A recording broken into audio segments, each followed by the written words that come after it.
l'application DTV. La magie de la télé vous suit partout dans le monde avec son nouveau service disponible sur les supports Windows, iOS, iPhone, Android et tablette. La DTV sous vos yeux partout à tout instant. Avec la DTV, vivez la magie de la télé.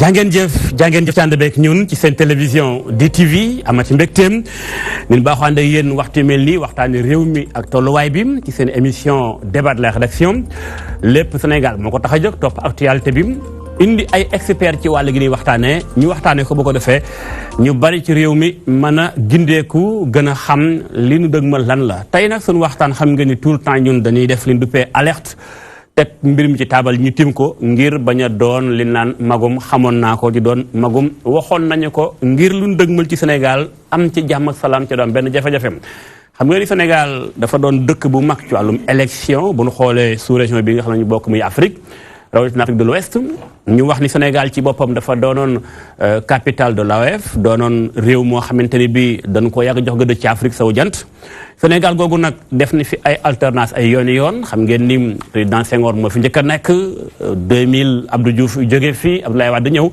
2012 Abdoulaye Wade moomee Sénégal daal di ko fi jëlee indi président Macky Sall kon tey dañoo dëgmal ay élection présidentielle bu ko defee nag élection yi dëgmal xam ngeen ni coow li bari na ci lool ñu war a waxtaane mbir moomu lee ñu ko baaxoo defem lépp ngir teg ko ci taabal ji càmbar ko xool li ñu dëgmal nu ñu ci dugg ci jàmm ak salaam génn ci ak alhamdulilahi rabbil alamin lépp loo gis nag day aaje waxtaan ak ay kàngam moo tax tey ñoom mbégte loolu di fi ànd ak Djibril Gning bokk ci GRADEC ñi nga xam ñoom ñooy càmbar mbiru élection maanaam expert électoral la Gning nuyu naa la bu baax. maa ngi lay delloo nuyoo di am mbégte ci invitation bi di am yaakaar ne dinañu mën a amal waxtaan boo xam ne sénégalais yi ak acteurs yi dinañ ci mën a jëlee njariñ. incha allah am nañ ci yaakaar lool. ñu am tam ca wet gëm waa benn bokk yaakaar vice président groupe parlementaire bi di Pape Biram Touré Pape moom daanaka moom itam miin na plateau bi comme sëñ Gning sëñ Pape nuyu naa la bu baax. ñu ngi lay fay te di la nuyu di nuyu aussi téléspectateurs yi ñuy seetaan di nuyu aussi sama naataango monsieur Gning bi ma bokkal plateau bi. te di rafetlu jeetaay bi yaakaar ne dinañ ci wax boo xam ne dinañ ci jëlee njëriñ. damay ñëw ci sama laaj bu njëkk laata may dem régie ñu seetaan élément bi nga xam te ne bi tey ji opposition ñu bari ci ñoom amal nañu ko muy front bi nga xam ñoo taxaw ngir bëgg élection yu libre waaye tam am transparence am ci biir Sénégal waaye sëñ Gning yow mi doon expert électoral Sénégal duggulee tey muy dem ci élection présidentielle buñ tolloo fii lan la xel yi war a jàpp ba tax ay nit di manifester lu ko waral loolu buñ tolloo fii tamit lu su war a mën a teg ci taabal ji ba mën a bañ a àgg fi nu àggoon ndax booy xool 2012 moom fekk na mbir yi xëy na metti woon na ndax ñu doon wax ay lu mat 20 personnes génn àdduna ci ay manifestations yu bari yu am ci biir réew mi Dakar la ëppee woon tey dafa mel ni liñ dëgmal tax na am ñu commencé tiit ci ay ñaxtu miñ ci taabal ji am na solution wala war naa mën a am solution pour le moment ban analyse ngay def bu global par rapport à situation bi Sénégal toll. jërëjëf sa laaj bi am na solo. merci. comme ni nga ko waxee du bi yoon rek la Sénégal mës a dem ci élection présidentielle. dem na ci. demaat ci yoon yu bëree bëri. waay kon nag Sénégal xam na yoon wi. xam na yoon wi miin na yoon wi. ba nga xam ne normalement. Sénégal waroon na mën a organiser élection présidentielle boo xam ne du ma wax ne coow du am. ndax xëccoo fu mu am coow dana fa jib waaye dana am ci jàmm ci anam yi gën a rafet waaye dafa fekk ne élection laataa muy am il faut que acteurs yi maanaam ñi nga xam ne ñoo ko séq déggoo ci li ñuy wax les règles du jeu doxalin bi ak tëralin bi te loolu ci jotaayu waxtaan rek lañ ko mën a amee tey bu fekkee tey gis nga Sénégal waxuma opposition bi am tey manifestation bi réclamer élection libre et transparente d'ailleurs sax maa ngi wax ñi ngi xaar ki nga xam mooy Mamadou Wane bokk ci cadre parti démocratique sénégalais ñi ngi koy xaar xam naa circulation bi xaw a xat moo ko téye ak ñoom seen ak yeex buñ ko yeexawoo jëmbul mu ngi ci yoon incha allah ñi ngi koy xaar waaye fi ma nekkoon ak yow sàngum buñ tolloo fii nga dégg ay revendications ndax xel day jàpp ni Sénégal ni nga ko waxee sàng waroon naa mën a romb fii ndax ku dem élection présidentielle 1960 ba tey ngay dem élection présidentielle ndax coow bi ñu am ni tey yanu na maanaa wala Sénégal waroon naa mën a romb foofu Sénégal waroon naa mën a romb foofu tigi ndaxte du 1960 la commencé dem élection 1848 ba léegi Sénégal a ngi dem élection mais après indépendance ak léegi waaw après indépendance 1960 la commencé waaye loolu moo taxoon ma lay wax ne xam na yoon wi miin na yoon bi revendication yi nag opposition bi bu ko dee def maanaam dafa nekk ci ay wareefam maanaam dans son rôle li tubaab di wax l'opposition est dans son rôle opposition day def ay revendication di laajte di poser ay problèmes mais maa ngi doon wax sànq ne la élection laataa muy am dañuy déggoo ci tëralin yi ak doxalin bi te loolu laataa muy am il faut que daje am ak waxtaan am président Macky Sall dafa woote woon waxtaan bi nga xamee ne élection législative yi député yi passé na au mois de novembre ñaar fukki fan ak benn ci weeru novembre fële ca Ngor Jaaraam ne gis na li nga xam ne dafa am ci élection yi rëq-rëq yi ak matadi yi waaye dafa bëggoon comme ñi ngi jóge ci loolu mu am ay rëq-rëq ak ay matadi te ñi ngi dëgmal loo xam ne moom moo ëpp solo fuuf élection législative yi muy élection présidentielle ñu daje parti politique yi organisé wu en pôle alors ak société civile ak institution yi nga xam ne ñooy saytu élection yi ñu amal waxtaan boo xam ne bu mucc ayib boo xam ne danañ mën a déggoo ci règle yooyu ma la wax ci tëralin yi ak doxalin yi waaye yaa ngi koy fàttaliku bi mu defee loolu daf ci am opposition boo xam ne maanaam en tout cas opposition bu am solo la parti bi naan opposition bi nga xam moo fippu radical bi voilà radical boo xam ne dafa boycotté discussion yi waxtaan bi daf ne du ñëw ci wuy ci waxtaan bi alors am ñeneen ñoo xam ne nag ñoom ñëw nañu ca waxtaan wa ñi nga xam ne ñoo nekkoon ci correct kuréel bi ñuy wax correct ak ñeneen ñoo xam ne non aligné lañu ñëw nañu ca waxtaan wa donc waxtaan wi ñu amal ko ci direction wu l'ambassadeur Seydou Nourou Ba alors diiru ñaari weer d'ailleurs moom sax léegi fàttali mi ngi conseil constitutionnel non ma nga Sénat bien sûr Sénat lañ ko nommé prête na serment ci fan bien sûr la bëgg waaw ñu koy félicité di ko ndokkale ci loolu ndax liggéey ba mu defoon fële ci waxtaan wi amoon na solo muccoon na ayib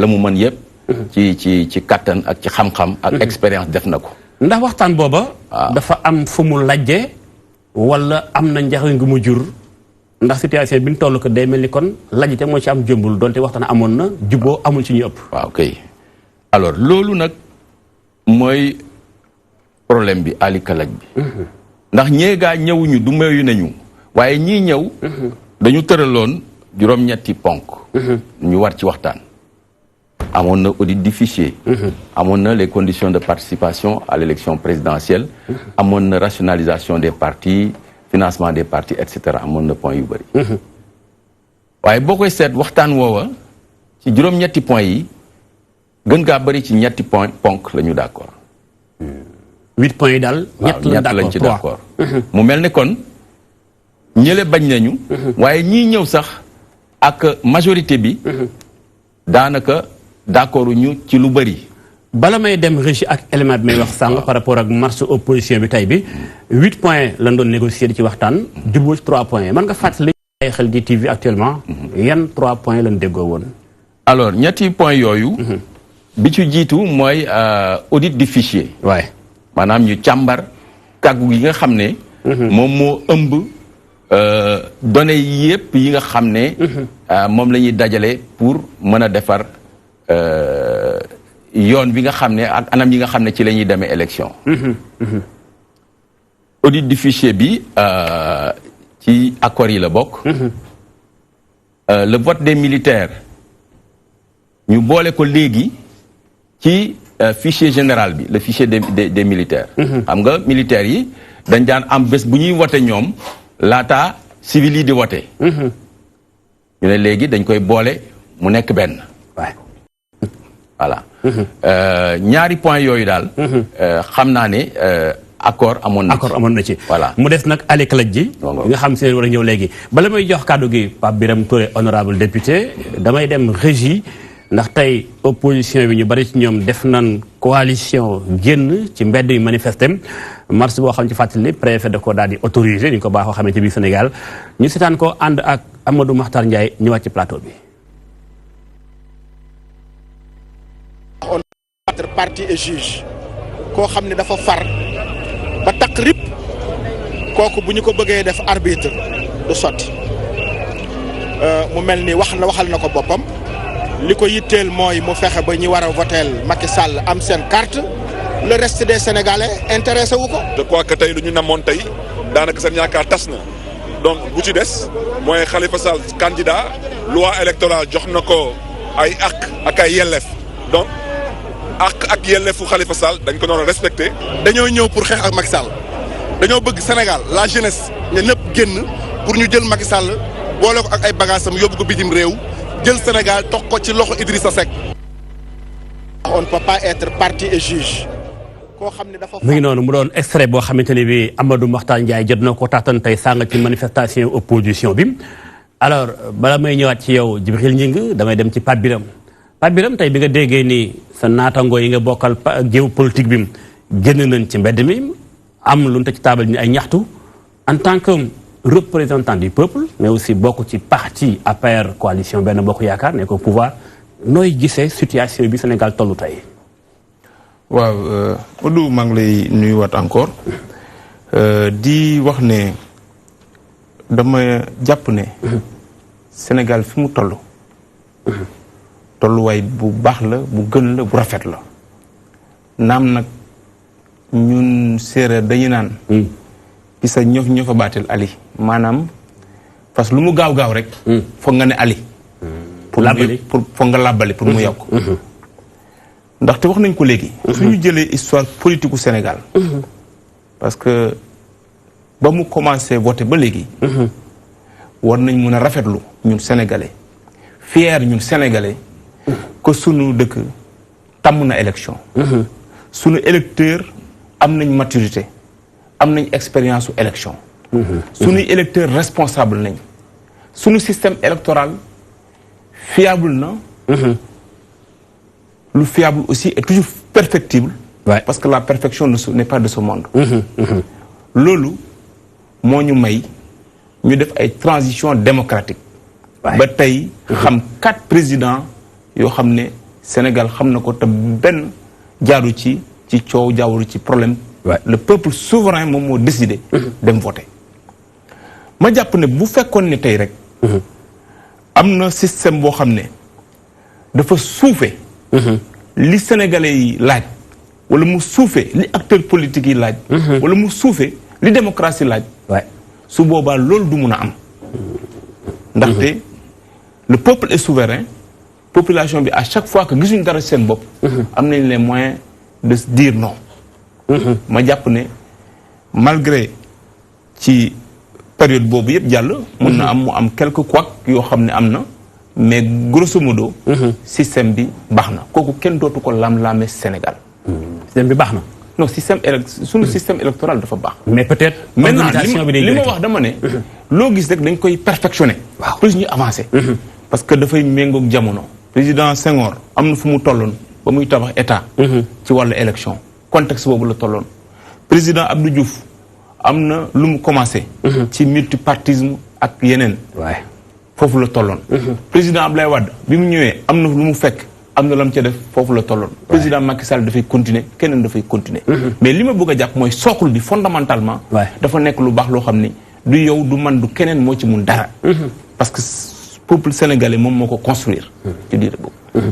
honorable allez-y. beneen bi. mooy bi président Macky Sall ñëwee ba léegi. man jàpp naa ne gisuma koo xam ne moo gën a ouvert au dialogue.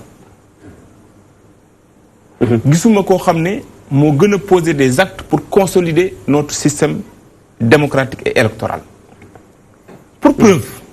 que nit ku bëgg dialogue la. gis nga bi ñu defee loi. ci refonte partielle lu fichier électoral. dafa woote waxtaan. ñenn ñi ñëw ñëpp ñëw sax d'abord ñu commencé waxtaan bi. ba ci biir ñenn ñi ñëwuñu. processus bi continuer ba ñu tënk ko ci loi indi ko assemblée nationale. ñu war ko voter. ña ñëwuloon jékki-jékki ne ñoom dañu am ay préoccupations mën nañ ñëw wax ko. président de la république boo fàttali ko recevoir na l'opposition, je pense qu'il y avait le monsieur du PDS, Omar Sarr, de Croix, au palais présidentiel. Lui, c'est une préoccupation. Nous avons refonte partielle bi. Bala mo nek ñu am 4 millions d'inscrits. Président de la République xëccat loi ba mu indi won Assemblée nationale indi ko da la ngeen di wax dama koy def loi yóbbuwaat ko Assemblée nationale ñu voté ko. Donc kooku bu fekkee ne waxtaan bi dafa war a lalu. ci li nga xam ne mooy consolider suñu système démocratique. man defe naa ne kenn gënu ko bëgg. mi ngi wane boppam ni bëgg na waxtaan am. bëgg na waxtaan am. bëgg na tam déggoo am. bëgg na déggoo am. mais nag moom. déggoo dafa wute ak deal pour moom. déggoo dafa wute ak compromission pour moom. ndaxte bu ñuy waxtaan. dañuy waxtaan ci li nga xam ne moom mooy li ñu bokk. ñu waxtaan ci aussi te waxtaan ba tegu ci yoon. te lañ ca mën a def te mu amal askan bi njëriñ. mais bi nga ubbee télé bi léegi dégg nga. man suma candidat dafay nekk candidat malgré que yoon daan na ko.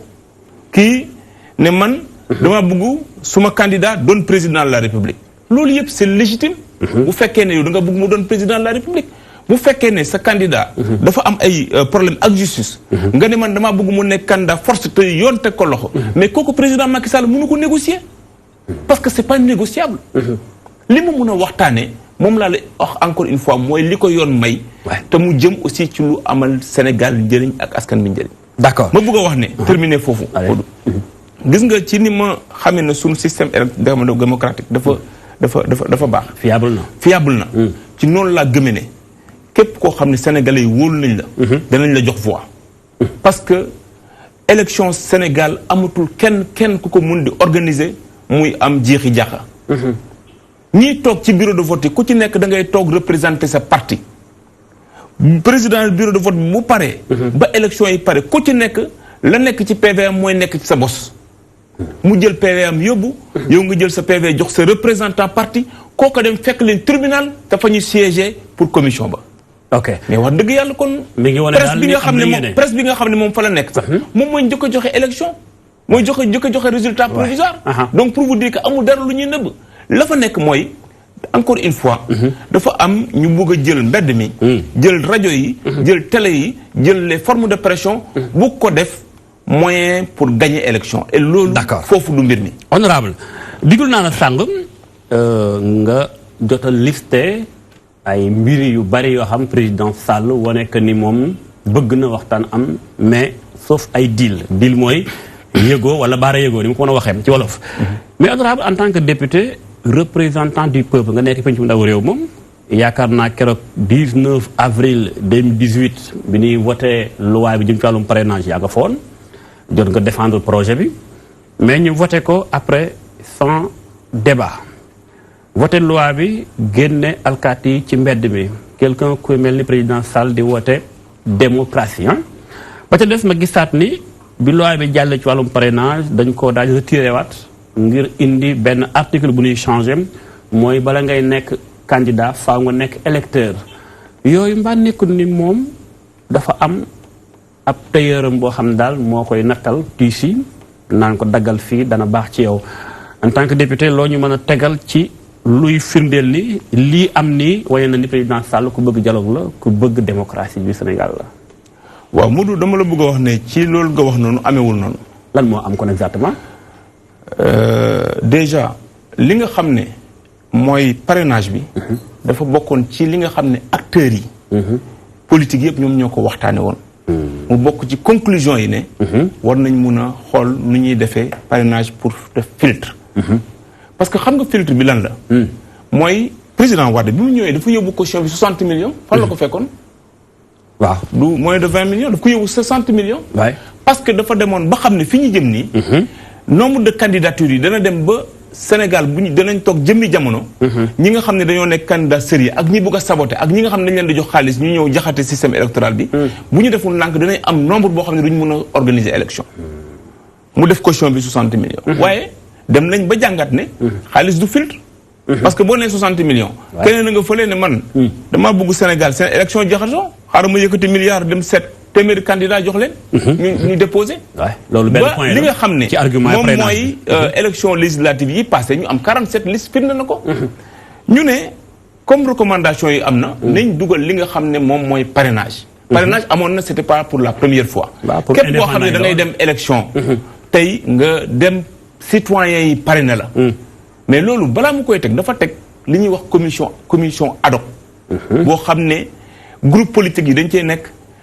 parti politique yi nekk ci. société civile yi nekk ci. naam nag du parti opposition bi ñoo fa nekk mais am na parti opposition fa nekkoon am na société civile la fa nekkoon. ñu dem def benchmarking maanaam dem ci ay dëkk yoo xam ne noonu la ñuy doxalee mbir mi pour xam lan la. bi ñu ñëwee ci comité boobu nga xam ne l'ambassadeur Seydou Nourou moom moo ko jiite woon. ñu liggéey ba def ay conclusion bi ñu defee conclusion. ki nga xam ne mooy président de la république. moom ci boppam kenn proposé wu ko. moom moo jël décision ne man caution bii nga xam ne dafa nekkoon 60 millions dama koy wàññi. def ko 30 millions. parce que liñ ci jublu woon mooy am benn filtre. te comme seet nañ ne filtre parrainage. war naa mun a wàññi. li nga xam ne mooy candidature bi jaratul ñu yéegal xaalis. di ko yéegal feneen. mais loolu bañ ko defee dañu indi loi constitutionnelle assemblée nationale. loi boobu am na amendement parce que comme dafa ne woon 1%. ñu ne diggante 1% ak 0,8% maanaam am nga marge 20%. que yow bu juumee. nga ñu woo la ne la yow lii da nga cee juum wala lii dafa am doublon wala liste yi baaxul demal ci 48 heures nga changé ko indiwaat ko. 48 mais heures loi boobu. du moom moo dellu si assemblée déet loi constitutionnelle bi. dañ ko voté. voté wuñ ko sans débat.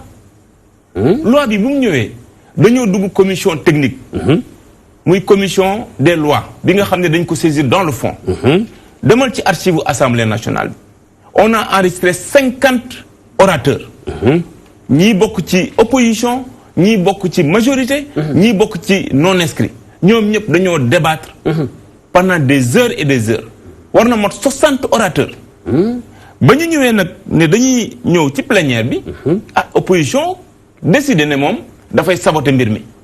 d'ailleurs loolu nga jàppee sabotage. mais dafa woote nit ñi ne nañ. ab député am mandat wu askanam nekk représentant du peuple ne ci opposition bi ñu voté ab loi bu jëm ci askan wi muy wax xalaatam ñu ne da koy fi waxee loolu lay woowee sans débat.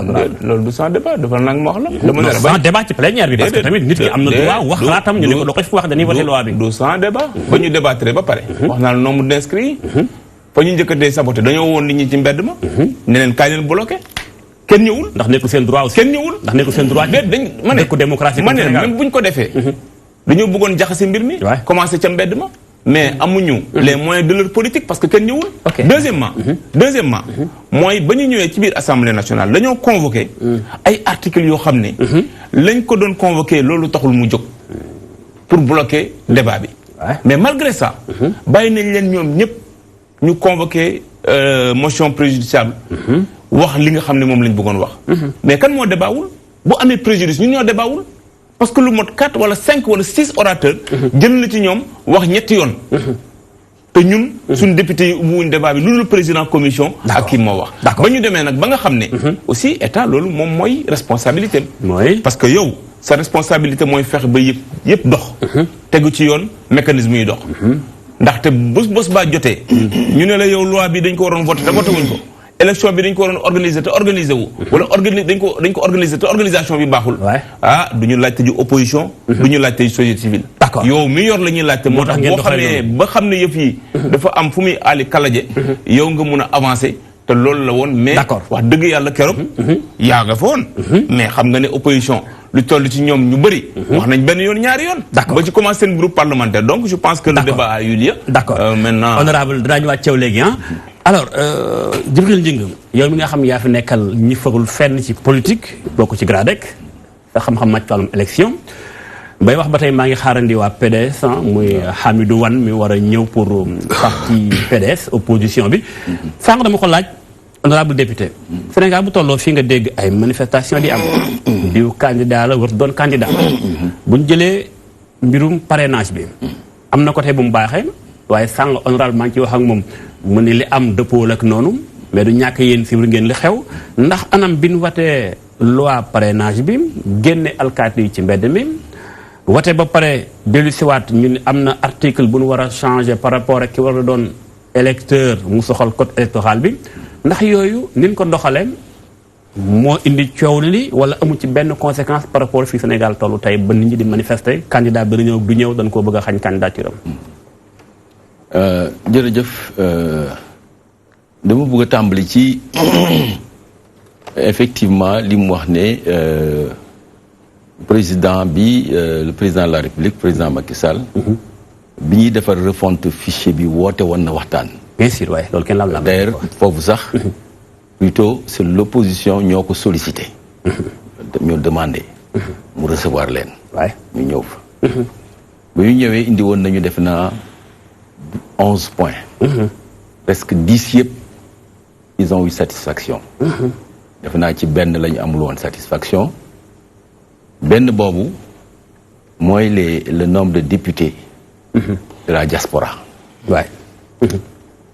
nombre de députés de la diaspora boobu fekkoon na ci concertation yi ñu doon def booba ñu discuter ci ñun société civile ña nga fa woon. pôle yi politique yi discuter ci mais amul woon accord. Plutôt amoon na accord ci 10 députés. mais désaccord bi mi ngi nekkoon ñàkk accord bi. wuute bi mi ngi nekkoon ci ndax 10 fukk yooyu. dañ leen di jël ci liste majoritaire bi. waay wala dañ koy yokk. ci 150 yi. donc amoon na wuute foofu. alors bi loolu amee président dafa jël décision non seulement dafa yokk. mu nekk 165 mais. opposition yi peut-être seen doxalin ak seen réaction. waaw non ma ni opposition itam jàpp ne dafa jaay doole. voilà ñoom ñu jàpp ne. dafa jaay doole parce que bon joxu leen satisfaction foofu. léegi bu ensuite maintenirul d'ici. dafa yokk. d'ici bon. alors mu ñëw ci leneen mooy parrainage bi. waay parrainage bi aussi ñun lu ñu fekkee la. li ma la wax juróom-ñetti point yooyu. parrainage bi nekkul woon point à part entière. dafa bokkoon ci point bi ñuy wax les conditions de participation à la présidentielle. waay. amoon na le mode de scrutin amoon na ñu xoolaat yenn textes yi. et cetera. même le nombre de mandat du président amoon na ci. amoon na parrainage bon majorité bi ñoo ko soulevé. mais liste yu bëri yi ñu gis. ci jóge ci législative yi. 47 listes yi jaaxaloon ñëpp. vraiment conditions yi mënuñu dem présidentielle. il faut que ñu rationaliser situation boobu. donc mu am débat bu riche bu intéressant ci loolu ci parrainage dana am du am dana am du am. fekk na ñun société civile ba ñuy ñëw foofa. dañu jàppoon ne conditions yi nga xam ne war nañ ko dajale matal. pour que waxtaan bu dal bu teey am. conditions yooyu amul woon. lan moo ci manqué woon.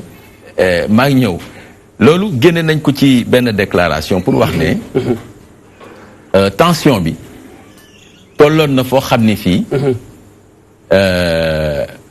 pour ñu woo ñëpp ñu ñëw ba pare ñu waxtaan ci dal dana jafe maanaam amoon na ay leader politique comme Khalifa Sall ñuy jàpp tëj ko Karim Wade également fekkoon na ñu jàpp ko tëj ko ensuite je crois mu génn pays bi y avait ça et ensuite ñun jàppoon nañ ne cadre boobu ni mu mel c'était pas approprié pour ñu mën a waxtaan génne ci njëriñ parce que bu fekkee ne politique yi rek ñoom ñoo daje amul ay experts yu fa nekk yoo xam ne bu wuute amee ñoom ñu mën a jàngat mbir mi ñëw indil leen loo xam ne dana leen mañ a dajale loolu waxtaan boobu dafay sooxe boo jëlee 2004 ma jox la rek foofu misaal 2004 ou 2003 boobu président Wade moo fi nekk parti politique yi boobu dañu ne ONEL moo fi nekkoon ñu ne gis nañ ne ONEL vraiment amul ndëgër laay bu ko may ñu def li ñu bëgg a def ñenn ñi dañu bëgg ñenn ñi ne yenn parti yi dañu bëgg CENI comme ni mu amee ci yeneen pays africains yi ñeneen ñi ne ñun bokkuñu histoire politique ak pays yooyu donc mënuñu def CENI waaye booba dañu def commission cellulaire woo experts yi ñoom Babacar Gueye moo ci jiitu ñu jël ñeneen ñu dem daal di tëgg document boo xam ne Sénat moo ci nekk ba ñu ko indee ñoom ñëpp a d'accord ñu d'accord ci en 2004 kon loolu lu muy wane mooy que bu ñu wootee waxtaan politique yi nekk fa dañuy jóge seen état major yi ak ay position parfois préétabli bu ñu ñëwee dañuy waxtaan mais dara donc jàppoon nañu yooyu yëpp et comme Sénat aussi amoon na coow bi ñu génnee ci élection kii yi waxoon nañ leen ne bon waaw Sénat mën na bañ a jiite waxtaan wi alors ginnaaw gi d'ailleurs topp nañ ñu si la ñu jëlee Seydou Nourou Ba parce que bi ñu laajee lu ñuy def dañ leen wax ne ñun duñu wax ne comme féetuwuñu fenn duñu wax ne jël leen diw wala jël leen diw parce que bu ëllëgee bu dara amee mën nañu wax ne ñun ñoo ko proposé woon ñooy leen da ngeen di def short list parce que président aussi kenn du ko wax ne jëlal kii moom il a son pouvoir bu ñu defee benn liste moom juróom benn dana xool ki ko ci doy ñu jël ay personnalités yoo xam ne am na ñu jaar-jaar ci réew mi te xam nañu mbiru élection xam nañu mbiru droit ñu proposé ko ci le président tànne Seydou Nourou Ba mais ma jeexal ci parrainage bi donc ba ñu waxtaanee ñun waxoon nañ leen la kon waxoon nañu ne conditions yi c'était pas réuni pour que njëriñ génn ci discussion bi mais ba ñu waxtaanee ba plutôt ba ñu ñëwee ba ñuy laata waxtaan dañu def déclaration liminaire mooy comme ñun génne nañ déclaration ba ñu ñëwee foofa dañu ne il faut mbooloo mi ñu xamal leen ñun suñu taxawaay mooy lan ñu ne leen ñun dañu ñëw fii parce que duñu parti politique duñu opposition bu président wootee pouvoir bi dañuy ñëw mais nag cette fois-ci comme ñun pour ñun conditions yi c'est pas réuni dañuy ñëw comme observateur maanaam taxawaay observateur témoin la ñuy nekk xam li xew fekke ko pour ëllëg ay propositions aussi ñu ne leen nag waaye dinañ nangu nag intervenir ci benn anam maanaam bu ngeen waxtaanee yéen ba bloqué bu boobaa nangu na situation bi léegi loola moo am ba ñu waxtaanee waxtaan ba ñëw ci parrainage dañu bloqué ba ñu bloqué l'ambassadeur Seydou Nourou Ba ne tiens la société civile nous avait proposé bien que dañu am posture observateur si on est bloqué on peut les solliciter ñu indi éclairage mu wax ñu ko ñu ne ko consulter les pôles mu consulter pôle majorité ñu ne way ils sont d'accord pour ñu intervenir mu consulter non aligné ñu ne d'accord nañu mu consulter opposition ba fa ne ñu ne d'accord nañu ñu ñaan leen 72 heures ñu suspendre travaux yi pour ñu mën a dem liggéey parce que du ñu ay luxuskat yoo xam ne aussi voilà ñu xalaat dem ci nit ñi aussi dem aussi ci pôle bu nekk waxtaan ak moom pour xam lan mooy la position am d'accord léegi alors ba ñu ko defee maa ngi ñëw ba ñu ko defee dafa am solo ba ñu ko defee ba pare ba def le tour 72 heures yi jeex Seydou Nourou Ba convoqué waat ne ñu lan ngeen indi ñu ne ko li ñu indi document bi tëgg nañu ko envoyé nañ ko pôle yëpp avant ñuy ñëw ñoom ñi ngi nii ils n'ont qu'à se prononcer sur ça. D'accord. La majorité voulait discuter, bien qu'ils n'ont pas beaucoup insisté, mais ni les non-alignés, avec l'opposition, ne à la mouk, nous tu discuter. Finalement, nous avons reporté fin ba. Et ben nous accès fin ba, nous avons discuter parrainage, nous avons discuter, mais rationalisation des candidatures, nous avons discuter. Oui, parrainage. Wow, etc. D'accord. Donc, si nous avons accès à biir waxtaan wi dina la wax nak ñun parce que document bobu lañu ca wax ñun loolu tam xeyna bëgg ngeen ko xam ñom bëgg nañ ko xam moy que parrainage ci bopam ken waru ko bañ dañ ñëne du point de vue de la doctrine et du point de vue de la pratique le parrainage est tout à fait recevable. Mais peut-être forme la forme aussi. Waaw légui nak voilà nañu koy amalé il faut que nit ñi dajé pour mën ci waxtaan déggo ci loolu lañ leen wax té loolu def nañu médiation ba dem rencontre président de la République li ma la wax nañ ko président de la République mu ne ñu nak lu ñuy def ñu ne ko da ngay taxawal une commission mu ne ñu auprès du ministre de l'Intérieur qui est en charge de ça ñu ne ko non loolu soko défé ñëpp duñu ñëw parce que ñun xamoon nañu situation bi opposition radicale bi duñu ñëw. D'accord ñu ne ko mu ne lu ñuy def ñu ne ko mu ne oui mais si vous voulez ngeen def commission ad hoc en dehors du ministère. Mais si le ministre est présent mooy présider ñu ne ko non bàyyil ñun danañ fa dem ñoom bu ñu dajee ñoom ñëpp. ñu seet kan mooy présider si de dañuy jox société civile ou pas. Bon président joxe accord. On était à presque 72 heures du vote. De la loi. Ouais. Alors, nous avons rencontré le président Moustapha Niasse. Nous avons rencontré aussi l'opposition radicale. Avec l'opposition qui a participé à la discussion. Nous avons suspendre la loi vote pour que au moins nous avons une commission. Non, le président a Abuja, vers minuit, 1h, 2h du matin, le président a de suspendre Kibi. Voilà. Bon, nous avons voté la loi. Donc, sans l'accord, en fait, des autres. Quand la loi parrainage, donc, nous comprendre l'autre nous continuer di ko def revendication. D'accord nañu wax légui ci yow mi fatali ni Hamidou Kane mi fi représenter Hamidou Wane bien sûr mi fi représenter opposition bi rawatina PDS ak Sina Sang sa ñewon nuyu na la bu baax li ma sawu ciono mang lay ñu xamna dam nga ñu ci waxtaan mais d'abord juste rek fatali wat askan wi yan poñ ak yan poñ motax ngeen jog tay manifester bay sakku une élection bo xam day nek élection libre et transparente. Salaamaaleykum ñoo ouais di nuyu sama natango yi mo fi fekk société civile je crois lui c'est la majorité hein. Oui c'est ça ouais. C'est honorable Pape Biram Touré honorable monsieur Ñing di leen nuyu di leen gërëm di leen sant aussi merci beaucoup si tadiat yéen mais di leen sant surtout yow si invitation bi au nom de DTV. Merci beaucoup di rafetlu aussi jotaay bi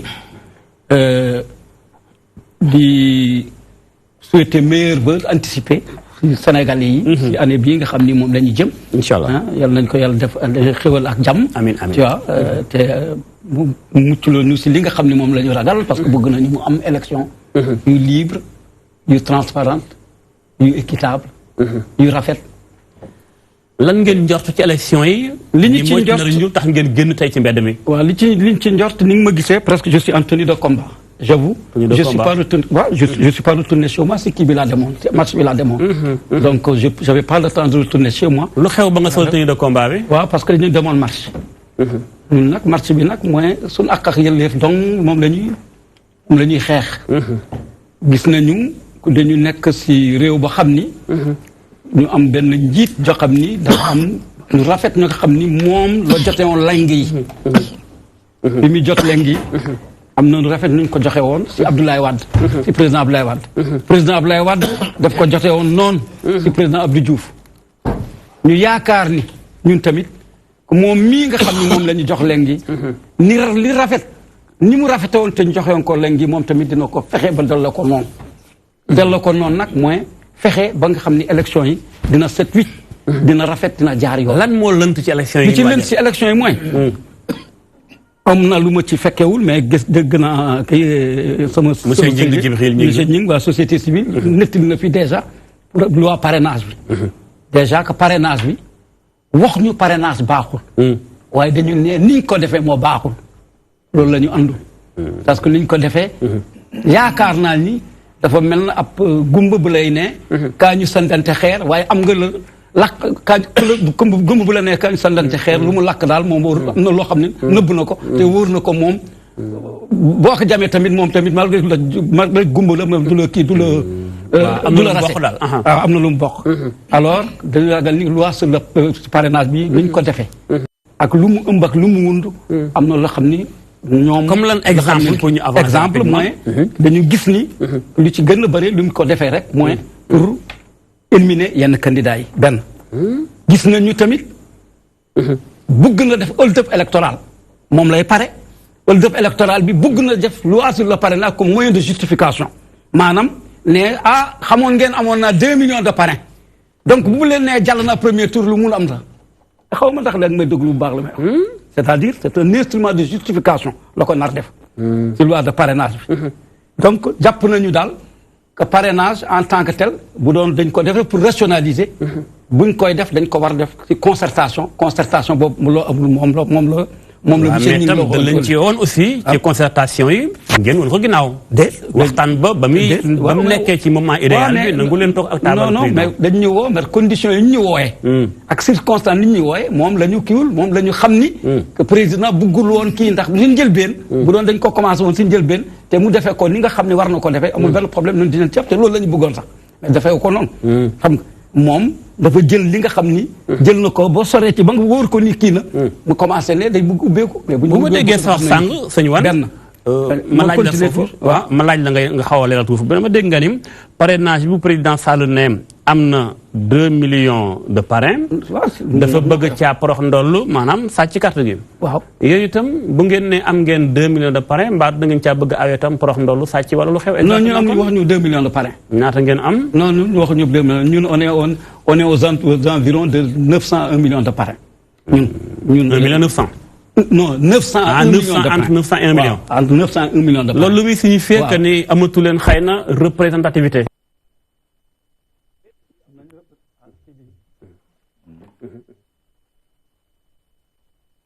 déedéet loolu kay lu wér li wér ba wóor mooy loolu moo wóor ni ñun am nañu représentativité parce que ñun parrain yi ñu am ñëpp amul parrain yi ñu ciy jënd ñun jëndul ñu leen kii ñu leen ma kon ne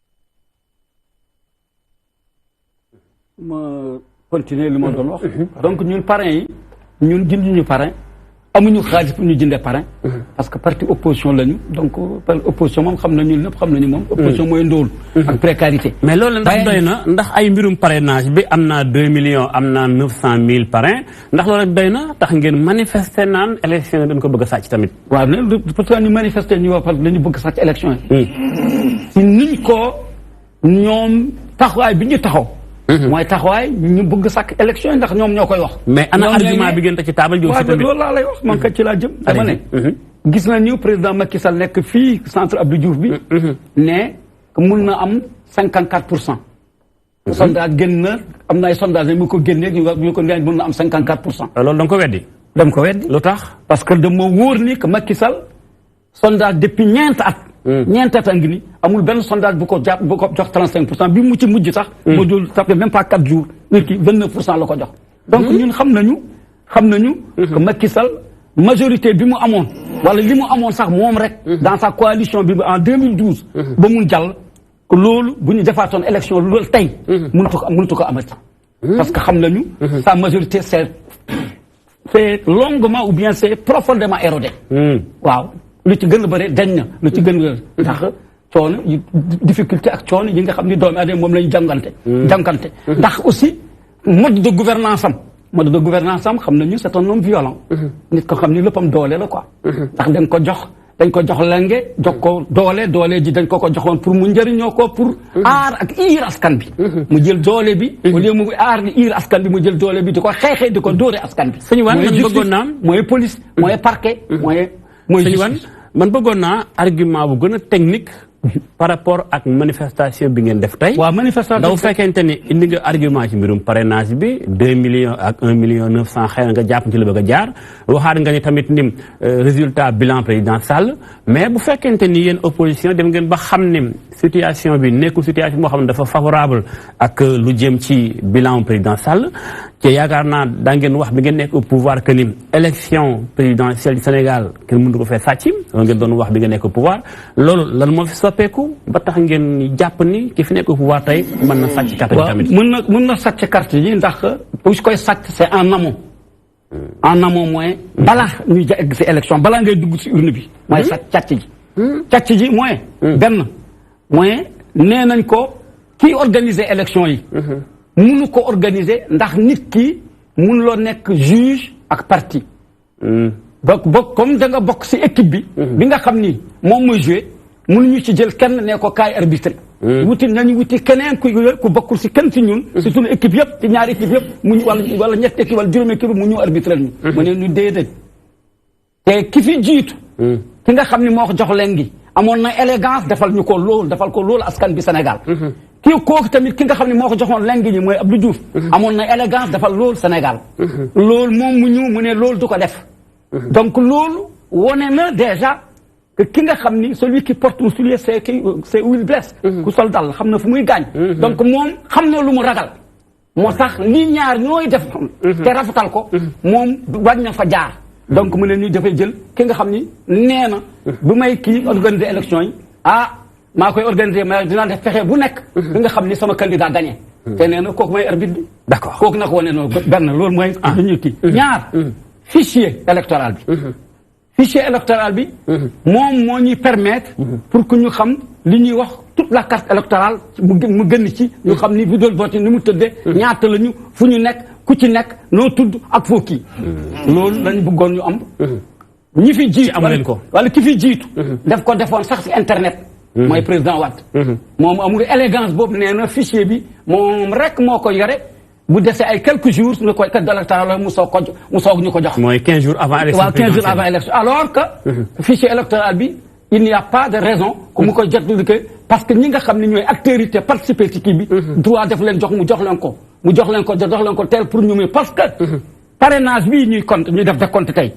loolu nga xam ne moom la ñuy décompté. boo ci éliminer kenn. wala boo ci éliminer ay nitam. wala boo nee mëtalu ni wala am na loo ci xam ni parrain yi nga xam ni kiiwul la. yow mii wax ko wala kii ñu wax ko conseil constitutionnel bi ko wax. bu koy wax ñun ñi nga xam ne ñooy ku ji politique bi amuñu benn moyen nu ñu koy contrôler. te fichier bi moo ñuy wañ ñu contrôler ko. d'accord merci woon naa ñëwaat léegi beneen affaire bi mooy carte électorale yi. man damay wax li nga xam ne moo taxoon ñu dee ñaxtu tey. d'accord allez-y carte électorale yi. xam nañu. au moins 1,5 million 1,6 cartes ba léegi ma ne la. ñu ngi distribué ñu ngi leen bloqué. te loolu moom mi def loolu. defoon na ko si élection législative yi. dundoon nañu élection législative yi. mais nag ndëbil nag.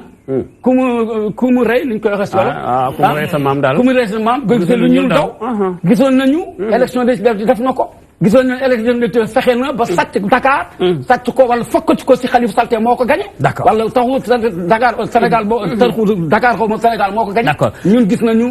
bañ ñoo joxe carte électorale ba Sénégalais mun ko jot. d'accord léegi affaire bi nag pour je pense que dama lay bàyyi tuuti nga soufflé naa ñëwaat léegi ci yow nga yeggale ko waaw naa ñëwaat léegi ci yow ndax jot nga fee tënk ay points yu bari dama bëgg honorable tontu ci ma bàyyi la nga dallu un peu ndax yaa ngi soog a ñëw tam te xam naa ne il faut nga soufflé tuuti am léegi honorable dégg nga sànq lim fi listé ci ay points wax na mbirum fichier bi moom du ma ci ñëwaat dama ko bëgg a bàyyee ak jëwriñ ji nga xam moom mooy expert électoral bi monsieur Ngingue mais côté Aly Ngouille Ndiaye en tant que mu ni mënta nekk juge et partie maanaam daal tëgg làmb ji bëree ko ba pare arbitré ko ba ci des tam mu ni mbirum joxem carte électeur yi am na fa lu bari loo xamante ne bi mu ci taabal ji mën ñu ko jot ba sax mu ne lu jëm ci carte électorale bi bureau de vote yi lieu de vote yi ñu xam ñaata la toll loolu moom dégg nga lim ci wax looy indi comme tontu buy raxas li mu wax que ni loolu lépp taxawul. waaw balaa ma ko indi ay leeral ci li mu wax. nga may ma indi leeral ci li mu ci ñu ngi wax léegi. mooy commission ad hoc bi ñu woon ci parrainage bi. commission ad hoc boobu mettre nañ ko en place. effectivement ñi nga xam ne ñooy opposition. ñu ne woon nañ arrêté commission ad hoc boobu ñu mettre en place. pour que ñu waxtaan ci li nga xam ne moom mooy loi ci parrainage bi. mais bien avant. dafa am lu ko jiitu mooy dafa am ay cadres yoo xam ne dañ ci doon waxtaan ci parrainage bi ñoom ñu taxaw ne. mos ñoo d'accord ci parrainage bi te duñ ci d'accord ba faw. ñeen ci opposition bi. waaw. ma rappeler la léegi naa responsabilité de l'État. au premier chef ki nga xam ne mooy président de la République. mooy lépp loo xam ne dafa war a fonctionner. muy élection muy leneen. mu fonctionner ci conditions yu mu gënee. lépp lu ci tardé. duñ ko laaj opposition duñ ko laaj société civile le président de la République lañ koy laaj. mu am un calendrier boo xam ne. dañ koy suivre. pour di ko exécuter. bi loolu amee. opposition bi nga xam ne ñëpp xamoon nañ ne seen condition mooy bu ñu bàyyiwul Karim du ñu toog ci table bi. mu nekk loo xam ne kenn du ko waxtaanee parce que wax naa ko léegi nee naa le président de la République mun na waxtaan. mun na dialoguer et encore une fois yoon may na ko sax mu jël yenn mesures yi yóbbu ko assemblée nationale bi nekk lieu bi gën a souverain. ci dialogue ak décision. bu représenter les pencum ndaw réew mi pencum ndaw réew mi. waaye deful loolu dafay woo ñi nga xam ne ñoom ñoo bokk mbir mi. ñu ne ñoom du ñu waxtaan tant que décision de justice bu laal Karim Wade bu laal Khalifa Sall amul. mais processus bi continuer commission ad hoc boobu.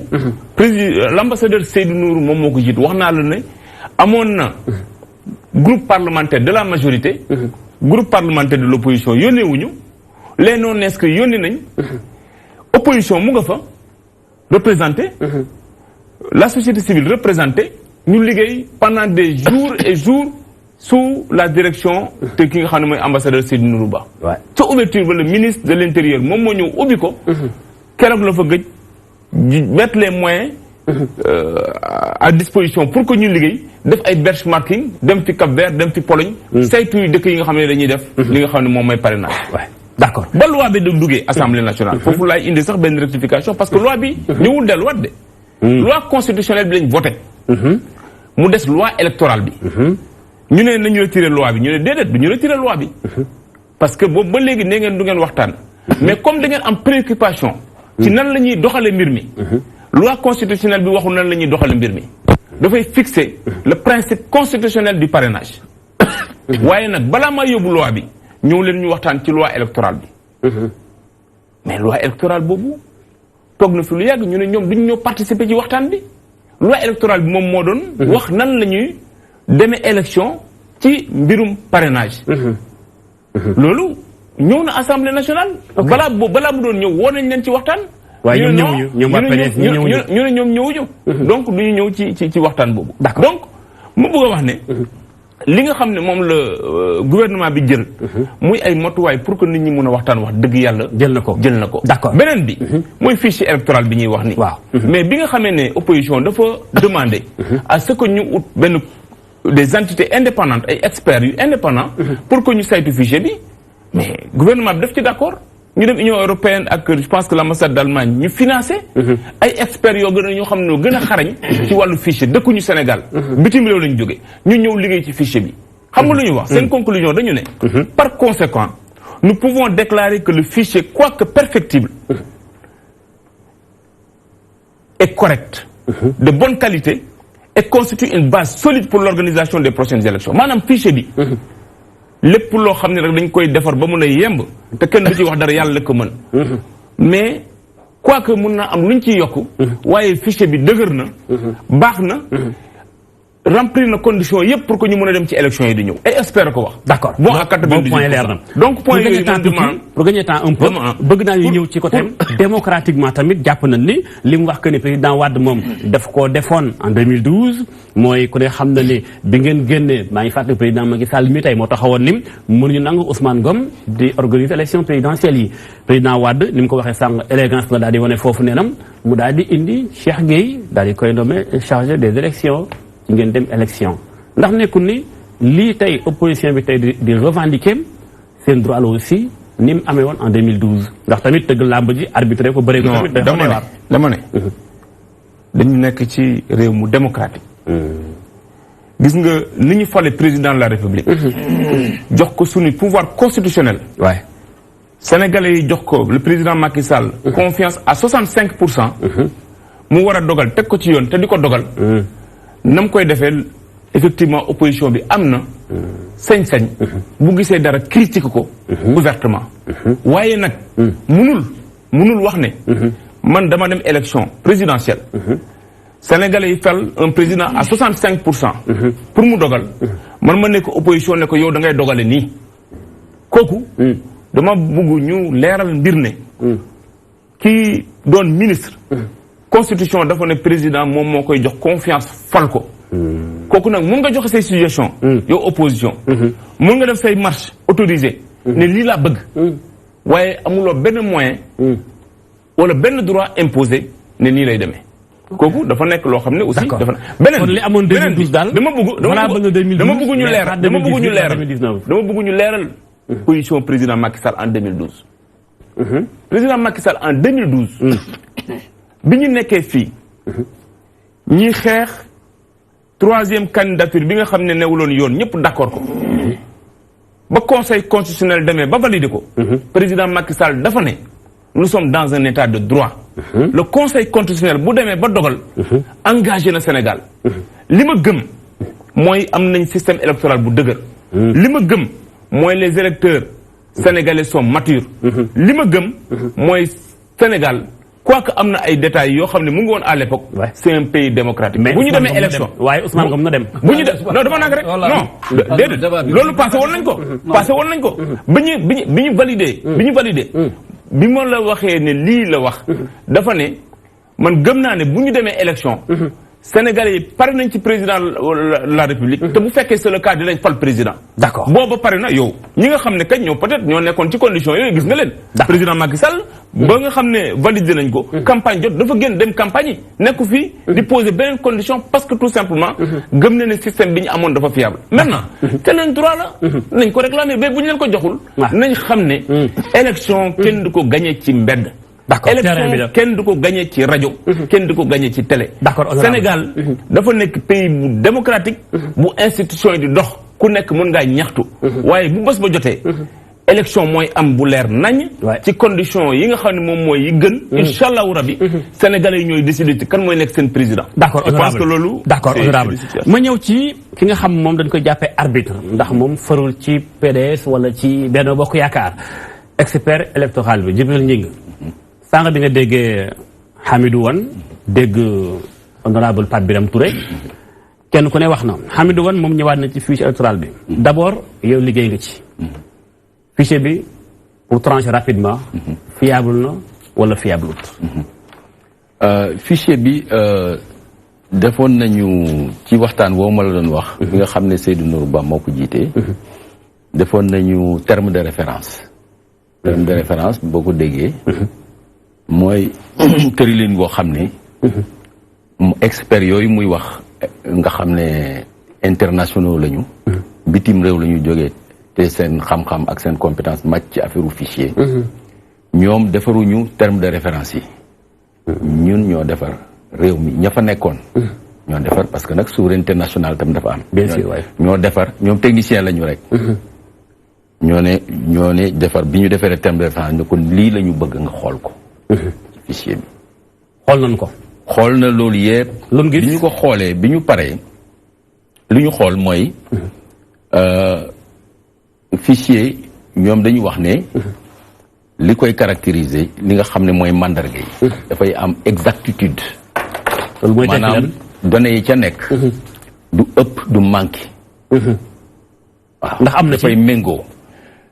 day xaaral rek ma ñëw. dafay am complétude. complétude mooy day matale. dafay am fiabilité day wóor. tu vois. alors dafay am aussi conformité ak norme internationale. maanaam ni nga xam ne fichier noonu lañ koy tëralee ci àddina bi. il faut que moom méngoog loolu. yow doo xëy rek ne sama fichier nii laa koy defee. loolu yëpp xool nañu ko. xool nañu cadre légal bi parce que fichier dafa am. ay melukaan yu bëri. xool nañu méthode ak procédure de traitement des données. xool nañu aussi xarala yi nga xam ne moom la ñuy liggéeyee fichier bi. ndax xarala yooyu yu méngoog jamono la. donc loolu yëpp xool nañu ko. xool nañu la chaîne d'enrôlement d'inscription maanaam bu ñuy inscrire nii. anam bi ñu leen bindee. anam bi ñu leen di bindee. fi muy jaar yëpp fi muy tàmbalee ba carte yi génn. xool nañu carte électeurs yi ni ñu koy defaree. bout ba bout. xool nañu carte électorale bi maanaam bureau de vote yi nan lañ leen di sampee. ndax sampin wi baax na ba nit ñi di wote. xool nañu ni nit ñi di wotee wotin bi est-ce que wote bu jaar yoon la. donc mel na ne xool nañu càmbar nañu côté yëpp. ba ñu paree dañu ne fichier bi am na ay force am na ay faiblesse. d'abord su ma waroon tàmbalee. mooy fichier bu baax la. à 98% et quelques. maanaam li nga xam ne moo ci am ayib. li ci am ayib. diggante 1% la. ak 2%. mënut a yàqale si wala mën na ko yàq. waaw loolu kay boo ko déggee. li nga xam ne 98% kay. bu baaxee mooy baax na. waaw xaaral ma ñëw ànd nga ci. waaw xaaral ma ñëw mais loolu doyul parce que dañu wax ne. am na ay force am na ay faiblesse. parce que ñoom nag jàmbur lañu te technicien lañu dañuy liggéey te xam nañ li ñuy liggéey. ñu ne force yi maanaam ndëgërlaayu fichier bi ndëgërlaay yi mu am. parce que dafa baax ñun ñu xam ko. comme ni Birame wax lu perfectible loo xam ne lu mu baax dañ koy defar di ko defar. te fichier dafa évolutif dafa dynamique. tout le temps mën nay dox. day dox. alors ñu ne donc amul kenn ku xam ne. matalul fukki at ak juróom benn maanaam mineur la kon. bu nekk ci fichier bi. nga loolu lu leer la lu wóor la benn point la. ñu ne ti encore amul benn bureau de vote non référencé bu nekk ci fichier bi c'est une force. parce que du ci réew yëpp lay am. ñu ne aussi adresse électorale yëpp. c'est des adresses électorales bien référencées. maanaam adresse électorale yëpp. adresse électorale yu mucc ay. ci faiblesse yi cité nañu ne. am na li ñuy wax NIN. bu demee ministère de l'intérieur mooy numéro d'identification nationale. mu ne gis nañu ay numéro d'identification nationale yoo xam ne yi dañu am 12 chiffres yi dañu am 13 chiffres longueur yi dafa wuute. loolu lu muy tekki. waaw dafa tekki ne Mbàkke. dañu dem jëmi jamono ba numéro yi ñu doon def état civil yi ñuy génnee. dafay nekk 5 chiffres. ñu dem ba ñoom weesu loolu. ndax nit ñi nañu toll foofu. dugg ci 6 chiffres. ba ñu càmbaree loolu la ñu gis. est-ce que tu vois. donc ñu ne également am na ci niin yoo xam ne. dañu ko saisir plusieurs fois bi ñuy defar fichier bi. dañ ko saisir de façon multiple. waaw mu nekk ay milliers. loolu du benn du ñaar ay milliers. ay milliers. waaw alors ñu ne aussi dafa am ay inversion de genre maanaam ñoo xam ne seen carte. photo góor lañu jigéen nekk ci photo bi. loolu bari la. waaw góor am photo jigéen. waaw yooyu génne nañu ko. génne aussi ne am na ay kile nu mu tuddati. ay ñoo xam ne. seen situation leerul. dañu inscrire. ñëwaat machine bi da koy bloqué. donc cas yooyu mat na ay 50 000 et quelques ñu yóbbu leen arbitrage. ñu ne les procédures d'arbitrage. il faut ñu tëral ko ba mu leer pour que benn citoyen aussi ñu bañ ko xañ droit am. cas yooyu am na. donc wax nañu faiblesse yi. wax nañu force yi maanaam ayib yi. wax ndëgër laayu système. bëgg naa taxaw ci benn point boo wax sànq muy nin bi. muy numéro d'identification nationale bi. waaw bu ci ay bu ñu ci répété par milliers. loolu ndax dal na xel wala doon sa xel en tant que expert électoral lan mooy avantage ak inconvénient ci fichier bi nga xam tey li am na ci. waaw moo tax dañu wax ne xam nga ñoom bi ñu paree. dañu def 38 recommandations maanaam. waaw dañu joxe fanweer ak juróom-ñetti ndénkaane. ne daal bu ngeen bëggee fichier bi baax na. wóor na mën na dem élection waaye am na ay ayib yu ci ne. su ngeen bëggee nag mu baax ne cocc. fanweer ak juróom-ñett yooyu recommandation dénkaane yooyu. da ngeen koy topp. ngeen def comité de suivi topp ko ba yooyu sotti. ndax ñu ngi koy topp. ba ñu fa jógee la ñu installé effectivement comité de suivi. ña nekkoon ca waxtaan wa concertation bi. Seydou Nourou Ba jiite woon.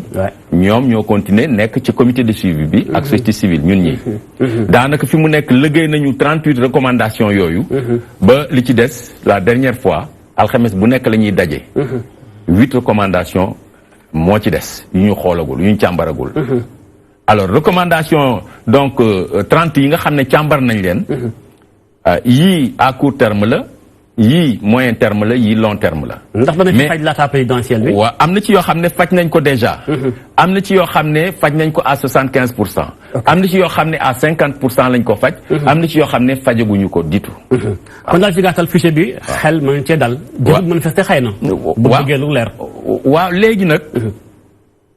problème bi mooy revendication opposition bi. ndax kooku xam nga dafa am ñaari article ci code électoral bi. bi article dafa ne mooy R44. li ñuy wax R44. ci partie réglementaire code électoral bi la ne. dafa ne kii bi nu mu tuddati non kooku carte électorale mais fichier bi. L11 la. L11. foofu sax prérogative bu Sénat la. alors dañu ne mën lañ leen ko remettre à 15 jours avant le scrutin. loolu mooy code électoral bi. waaw mooy noonu waaw mooy fichier bi. fichier bi waay. waaw mais fichier boobu. ñuy wax mooy fichier par bureau de vote. bureau de vote par bureau de vote. li ciy nekk mooy nom prénom numéro d'électeur ak sa bureau de vote ak yooyu. am na ay données yoo xam ne nekku ci. ok. moo tax opposition bi ba ñu demee foofu ba ñu leen joxe loolu. ñu ne ñoom waxuñu lii. bon alors léegi L48 xam nga L11 laa la wax. moo wax fukki fan ak juróom. mais L48 may na leen ñoom. nee na parti politique légalement constitué yépp nekk ci réew mi. ak Sénat am nañu droit de regard et de contrôle. mën nañu contrôler fichier bi. kon dafa mel ne ñoom gisuma nag demande ñoom bi ñu bindoon ministère. mais bu fekkee ministère daf leen jox loolu bu fekkee loolu lañ demandé loolu la leen jox. mais bu fekkee ne ñoom demandé nañu ñu jox leen les données yi nga xam ne ci la ñu sukkandiku. pour defar fichier bi. bu boobaa danañu mën a accéder ci yeneen données yi nga xam ne nekkul ci fichier boobu. d'accord te loolu déjà am na ñaari yoon ci réew mi. am na en 2000. am na en 2007. parti yi daje. càmbar fichier bi jiital société civile. ñu càmbar fichier bi parce que vous vous souvenez des cartes israéliennes. en 2018 récemment. voilà am na. wax ne du dem élection dëkk bi jax. métti ndax wóolul carte yi. alors ba société civile dajeeg Diouf. alors fekk liste yi demoon na déjà. dans les préfectures. prête à être déposée dans les bureaux de vote. Diouf ne mais liste yi dem nañu ñu ne ko non mais élection bi des na 3 semaines. léegi ba loolu amee. mu ne qu'à cela ne tienne d'accord. indi leen parti yi ñu dem. xool fichier bi. mais la opposition bi yaakaaroon ne moo am. mujjul am parce que dañu yaakaar ne y avait des dizaines de milliers de doublons maanaam ñu ci nekk plusieurs fois. D'accord ak ñu ci nekk ñu ci warul nekk. kon monsieur ba ñu demee seet fichier bi en 2000. ñu gis ne kenn nekku ci te waru ci woon nekk. te doublons yi 2000 et quelques rek la. opposition bi nettoyé loola. tëggaat yeneen liste. Diouf jox leen hélicoptère. ñu dugg ci wër. préfecture yi dépose retirer liste yële. déposer liste yu bees yi. moo tax 2000 je pense que foofu. tension ba wàcc amoon na consensus boo xam amoon na seen diggante. voilà tension ba daal di wàcc mbuus xëy na monsieur Gningue. mais benn question rapidement. nga wax ma ci sa xalaat rapidement. mooy mbirum Aly Ngouille Ndiaye. bokk ci parti APR. doon ministre de l'intérieur. rapidement sa point de vue ndax ñoom ñu ngi koy revendiquer ñoom opposition bi. waaw loolu lu ñu ci mën a wax. mooy que le président de la République, il n'est pas obligé de le faire. Il n'est pas obligé. Diouf n'était pas obligé de le faire, Abdou Diouf. Il l'a fait. Dans la République, dafa am li ñuy wax morale républicaine. Bien sûr. Maanaam loo xam ne nekkul ci texte yi. ci ay prérogatives am boo xoolee ci ay wareefam rek. nekku ci. kon bu ko neexee mën na ko bañ a def. waaye Diouf xëy na moom xooloon na situation bi. xam ne xëy na loolu bu ko defee mu wàcce tension bi te ba mu ko defee wàcce na tension bi. Wade aussi. ba mu ñëwee il n'était pas obligé. mais tension bi tolloon na foo xam ne fii. effectivement xëy na bu ko deful woon. alors leneen dina am ci réew mi. ba mu ko defee. yamul ci loola taxawal comité de veille. alors tension bi wàcc. effectivement nit ñi dugg ci réew mi. manifestation wàññeeku. nit ñi dem dugg ci réew mi campagne yi en tant que société ba civile ñu paree ñu gagné. yéen a ngi ànd ci di xaar président Sall mu def li Wade defoon mbaa mu def li Diouf defoon mooy indi. une personnalité boo xam day neutre. ngir yor élection non ñun duñu wax loolu. dañuy wax ne su fekkee ne jàpp mën na ko def. jàpp nañ ne dina wàcce tension bi. mais il n'est pas obligé de le faire. voilà un peu ñun daal li nga xam ne mën nañu ko wax ci mbir moom. mais bëggoon naa wax ci carte ci carte yi. carte électorale bi wala carte yi retrait carte yi. ci carte électeurs yi. d'accord waay. ndax xam nga loolu. lu am solo la parce que législative yi ñuy jógee. bokk na ci contentieux bi xëy na ni ñoom dañ ko dul wax rek. mais day wax nañ ko sax parce que dégg naa seen manifestation bi waaw. joxem carte yi dafa yeex carte yu bari mi ngi ci mais nag foofu wuute dafa am ci chiffres yi. parce que ñun 1 million bi ñu dégg ñun du chiffre bi ñu am. à peu près. c'est la moitié. à peu près. moitié 500 lu ngeen am yéen en tant que 500 000 autour de 500 000. yoo xam ne moo nekk ay enquêtes yéen en tant que ay enquêtes et puis ñu dem ministère. jël ay chiffres daal di koy kile gam-gam-lee ko ba trouver kile bi. waxtaan ci ak ñoom. d'accord non distribué ou non confectionné. non distribué. waaw non distribué. d'accord xam naa temps bi mi ngi tàmbalee xëccu dañuy gaaw kon di commencer ci cappaandaw gi. alors Hamidou Wane dafa mel ni. yéen a ngi xeex ci wàllum fichier bi mais mu digloo li mu wax fichier bi kon déjà war nañoo am xel mu dal li ñuy wax kay mooy xëy na retrait carte yi mais loolu tam est-ce que amul leen ci rôle ndax nit ñi booy xool da ngay gis yenn centre yi nga gis ni carte d'identité ma nga fay tege nit ñi ñëw jël si ko ndax nekkul tam ni parti politique dafa am xëy na rôle sensibiliser ay militants ku ci ne bu ko defoon du ñàkk carte yi mën a génn ci centre yi mu nekk.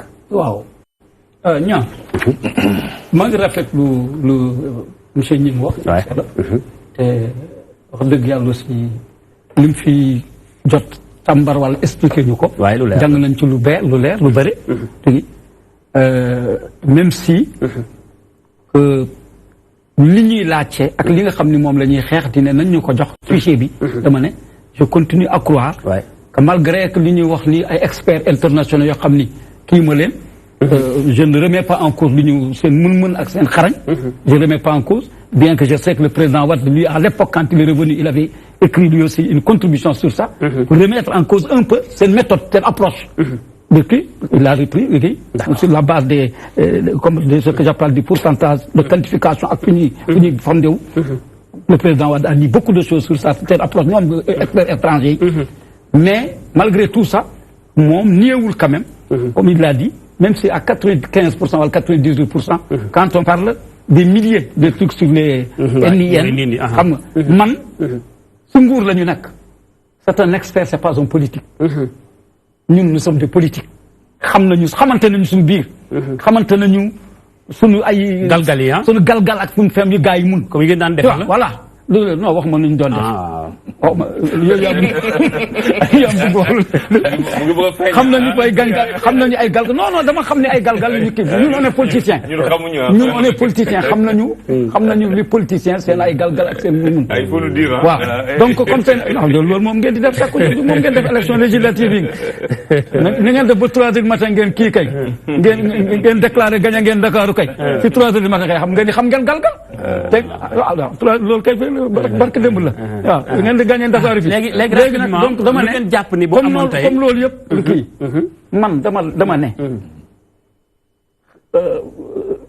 vraiment nit bu dee yaakaar nga yaa bëree ji fi ngay bëree ji ak ñi ngay bëreel yaa leen mun yaa leen ëpp doole waaw doo yàggax ñoom mooy 10 minutes nga yóbbu leen ardo maak dëgg mu wax loolu waaye man lépp mën naa leer daal vraiment loolu kay war na yomb man ku ma mun boo ma laajtee nga xam ni fichier bi jox ma ko ma jox la ko parce que xam naa ni man dinaa la duma donc man sama problème mooy loolu ki nga xam ne dafa taxaw ne ils sont déjà yóbbu naa leen ardo donc war nga ci xeex si ministre de l'intérieur si organisateur des élections si ñu nga xam ne yaa leen mun yaa leen di duma donc war la ci am benn problème si loolu war nga mun def un représentant en fait un fonctionnaire neutre organiser élection yi war nga mun jël fichier yi ne leen am fichier baa ngi ni pour carte électeurs yi aussi da nga ne certes c'est vrai que l'opposition aurait pu aider les militants turcs dinañ ko def non ñu ngi koy def nous en tout cas dans tous nos forums politiques dans toutes nos organisations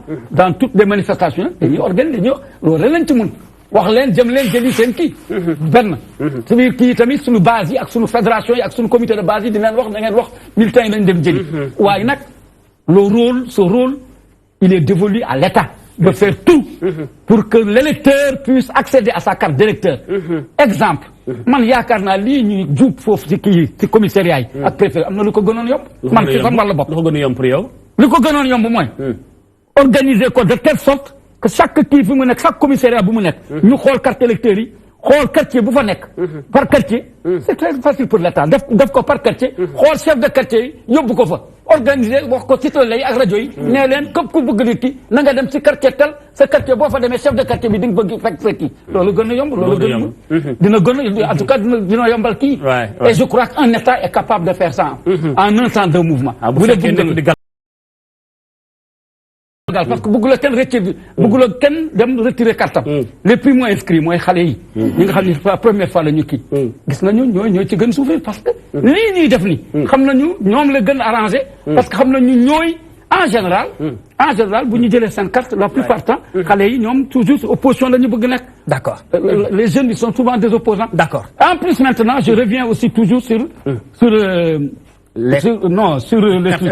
la carte électorale ak kii on dit par exemple que dans un bureau de vote mun la def plus de 600 personnes dans un centre dafa am benn nombre waaw y a un nombre boo xam ne 600 personnes lu ngeen gis yéen waaw gis nañu ñoom duggal nañu sur presque 29 départements imagine sur 29 départements benn département bu nekk par exemple bu ñu fa kii woon rek 100 ou 200 personnes wala 300 personnes 600 bu nekk bu defee 600 une personne bu sigee boo koy changer da nga ko war changer centre de vote ak bureau de vote mais qu'est-ce qu'ils font dañ lay changer le centre de vote ak bureau de vote sans pour autant notifier ça ou bien changer ça sur le document la carte d'électeur ce qui fait que kooku bu ñëwee léegi di voter day ñëw du mun gis carte du mun am voter il ne pourra pas voter mais comme ils sont conscients de cela ils ont recensé un certain nombre de départements gis nañ ko sur presque 29 départements pour def fa seen wutit ak seen càcc d'accord donc loolu la tax bu ma lay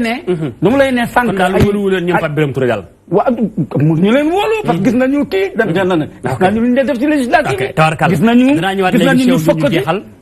ñu fekkati mairie si Khalifa Sall à 3 heures du matin gis nañu ñu jël fii presque 6 000 wala 8 500 lu ñu leen di wax kii comment on appelle ça ordre de mission joxe ko pour mun gagner élection yi donc loolu yëpp bu ñu ko defee kay ñun xam nañu duñu leen wóolu merci beaucoup monsieur Wane donc ma yaakaar ni daal vraiment expert am na lu ñu si wax loolu rek laa ci bëggoon jeexale d'accord mooy dafa ne c'est pas une obligation c'est pas une obligation régalienne.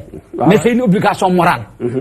Man, dama jàpp ni c'est une obligation morale que mu joxe que mu organiser élection par une personnalité neutre. D'accord. Parce que nit ki bu dee ab nit ki boo nekkee ab gor te sëkk ko ak say morom gor nga jotee ko nu mu gën rafete ki ko jotoon jot ko ci kooku nu mu gën rafete kale ko mi jotaat ko ci ko la joxaat la ko donc ku ne tamit war nga def pexe joxewaat ko wala en tout cas def nu moom pas faire moins que lui mais faire mieux que lui et plus que lui. ok am na solo jaajëf honorable député xam naa dañuy jeexale ak yow. waaw non yow duñ la jox temps boobu day doog a ñëw moo tax da nga koy comprendre. day doog a ñëw dafa tardé ah. alors léegi honorable non da nga koy comprendre moom day doog a ñëw bëgg na rattraper lépp li mu ñàkkoon. mais damay poser benn question boo xam dama seetlu en Afrique dafa bari réew yooyu xam naa ñi ngi Jibril dana comprendre baax li may wax. boo jëlee Centrafrique nga jël à l'époque Rwanda Afrique daal fi ci yëngu fu ne élection la jaar yëngatu. ndax tey honorable député amu leen tey yéen waa pouvoir responsabilité ni ko kii waxee Djibril ñing que ni du obligation pour président Macky Sall mu def la opposition bi wax waaye moral ci xalaat ngir jàmm am mu am une personnalité neutre boo xam day mën a organiser élection présidentielle ba ci def mooy mbirum carte d'identité yi distribution bi nit ñi mën gis seen carte d'identité ba ci des tamit mooy fexe ba mbir yi mën a leer fichier électoral bi comme article 11 ak 48 bu fekkee bii nee na à 15 jours des élections présidentielles bee tam ni opposition bu ci ne parti boo xam ne yoon na ko taxawal ba mu légal am na sañ-sañ teg bët ak contrôler fichier bi foofu tamit am na paradoxe bu am lan ngeen nar a def ngir dara xelu askan wi ndax fi mu toll dafa nekk virage boo xamante ne bi lu ne xaj na ci kenn ñaanu ko yàlla dañoo bëgg ñëpp wote ba ngoon ñu xëy liggéey dëkk bi commencé waat dox. donc man maa ngi sant yàlla. ñu ngi sant yàlla. parce que yàlla may nañu.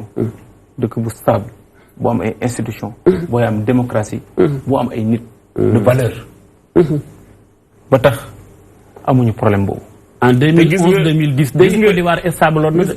dama ne la man du ma je me garde de citer ay pays. D'accord waaw. exemple mais dama ne. jaggooguloo dëkk bi de. sant naa yàlla. te ñu ngi dolli sant yàlla. mu may ñu loolu sax. du pour man. du pour keneen. pour Sénégal ñëpp la parce que Sénégal bu amee jafe-jafe. amul kenn koo xam ne dina ci mucc. bu nekk ci bonheur it ñëpp ciy profité. donc alhamdulilah bi nga xamee ne am na. te dal boobu. man gisuma benn élément. buy indiqué ne. am na menace. alhamdulilah quelque soit. beneen bi mooy dama bëgg wax ne. nee nga kuy dem. ci arène bi wax ne man damay daan soxla woo bu ñu la waxee fichier nga joxe dama ne suñu jëlee processus ba président Macky Sall demee élection ba léegi sénégalais yi jox ko confiance à 65%. yàlla dafa tegle ay élection législative locale référendum fépp fu mu ci jaar balaa ñoo dem élection dañuy jóg du gagné dana ñàkk dana perte dana tàkk dëkk bi dana tàkk. alhamdulilah. dépassé nañ loolu. coow jibul. dara yëngatuwul nit ñi voté nañ ci jàmm ki gagné na te yàlla def na moom mooy gagné. donc kon élection bu mu mos di jiite. muy référendum di boppam. muy élection législative te muy président coalition benn bokk yaakaar. muy élection locale. te ñi nga xam ne ñoom ñoo nekk ci mairie yi nekk ci coalition am. dama ne moom la yàlla di may ndam li mooy gagné te même adversaire yi lay jàkkaarloo. donc mën nañ am yaakaar ne. donc fa ñuy jaaroon la ñuy jaar ak ñoom. beneen bi Aly Ngouille Ndiaye. mais Aly Ngouille Ndiaye. mais nëbbu ko c'est un militant de l'APR. ndax nekkul danger dafa nànk rek nekkul benn danger. xam nga lu tax. mais pourquoi bu fekkee ne. wóoluwuñu Aly Ngouille Ndiaye. pourquoi ñuy wóolu ministre de l'agriculture wala ministre de la jeunesse. wala ministre keneen mu nekk ci parti. mais ay responsables yuy exécuter des politiques publiques ci confiance président de la République la. dafa mel ni tey. moom daañu jox ci galgal ma ne dafa mel ni tey. ñoo yorew ñu jongante dafa mel ni tey. ñoo yorew ñu ñuy jongante. ma ne dafa mel ni tey. kañ. dafa mel ni tey. opposition. ou parti politique. li ko intéressé ci réew du dara lu élection rek. parce que de la même façon ma ne. Aly Ngouille Ndiaye mun na jël élection yi jëmale ko ci booram. mais mun naa jël ne ministre de l'agriculture war naa mun a jël tey semence yi jox ko ay nitam bàyyi ñeneen ñi. donc pour vous dire que amul menace beneen bi. Aly Ngouille Ndiaye tey boo demee ca basam dafay politique day wut ay militants. la mu waxoon ca émission ba daf ko wax en tant que responsable politique parce que dañ ko laaj en tant que responsable politique mu ne dana mobiliser ay militants pour président Macky Sall gagner. li am. mooy xam na bu baax ses responsabilités politiques. ak ses responsabilités du ministère de l'intérieur. alhamdulilah loolu mooy li am solo. ba fépp foo xam ne dafay dem. mu def différence ci dogal yi muy jël te man gis naa ne def na différence boobu. beneen bi. rapidement nga daaneel. oui rapidement parce que aussi temps bi moom da nga ko jox suma mbokk. beneen bi mooy dañu ne. opposition mun na consulter fichier bi. mais ba ñu defee lettre dañ ko def au nom de leur front ministre de l'intérieur ne leen front bi amul reconnaissance juridique. na parti yi demandé. parti yi demandé. dafa aménager salle. ne leen ku bugg. ku demandé nga ñëw nga accéder ci salle bi consulter fichier bi. lan la fa teg mooy problème bi. mais ban problème. ban fichier moo fa génn. non mais ban fichier moo fa génn. fichier bureau de vote yi. mais pas fichier comme ni ko. portail la rek boobu. non mais portail rek la jox. mais moom moo fa nekk. maintenant li fichier bi nga xam ne.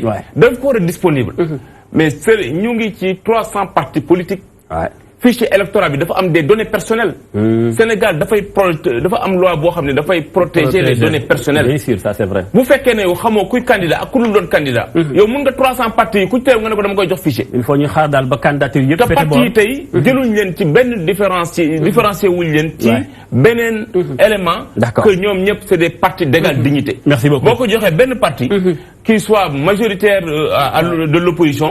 mun nga ko jox le dernier parti parce que ñoom ñoo yor tool donc. d'accord loolu ba ñu demandé nee na leen bu ngeen buggee ngeen xool ko li loi bi wax nag kooku nee na man dinaa ko tenir parce que loi bi nee na bu ñu demee à 15 jours des élections le 11 du code électoral dispose que la Sénat est chargée de veiller à ce que liste yi donc à 15 jours des élections ñu mun ko jox les candidats d'accord loolu am na honorable gërëm naa la bu baax li may terminer mooy encore une fois loi parrainage ba nga xam ne ñoom dañ ko doon ñaxtu war nañ mun a xam ne loi bu baax la tey bu ñu gisee allure yi nga xam ne moom moo am benn rek lay jeexale dama ne damay jeexal ci boobu ñun siin séeréer dañuy naan duple anditel rusangaano xamel maanaam jumb bi ñu lay xamee bos boo ko watee ñu jaawale la en bon siin le président Macky Sall avant muy dem élection il allait sur le terrain rencontrer les populations di jël seen doléance d'accord biñ ko falee président ses premiers conseils des ministres daf ko yóbbu ci village yi yóbbu ko ci gox-goxaat yi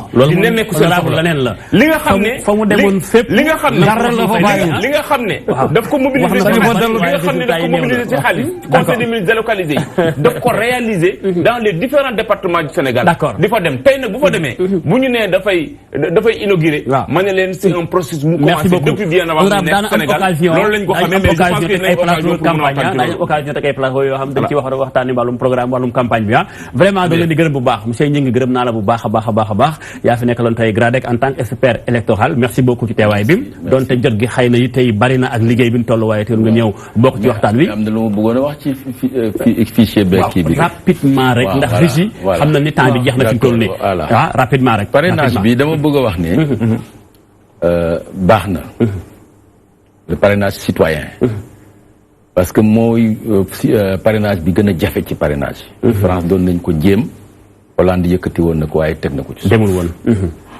effectivement benchmarking am na bon mais ñun comité ad hoc boobu demuñu ci et on avait expliqué les raisons pour lesquelles duñu fa dem parce qu'on avait dit que si c'est présidé par l'autorité effectivement l'opposition radicale bi ñëw c'est ça qui s'est passé. D'accord. Présidée par l'autorité significative par l'autorité administrative. Non, elle était présidée par l'ambassadeur Seydou Nourba. Mon président de commission ad hoc. De la façon, il n'y a pas eu de retour.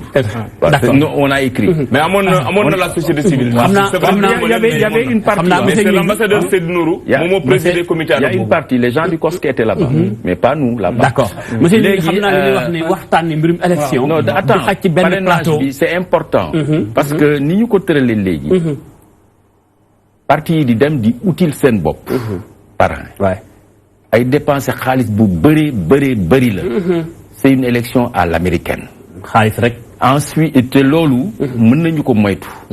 amul xaalis mën nañu attends mën nañu ko moytu. amul xaalis. mën nañu ñun on a amul 1 franc.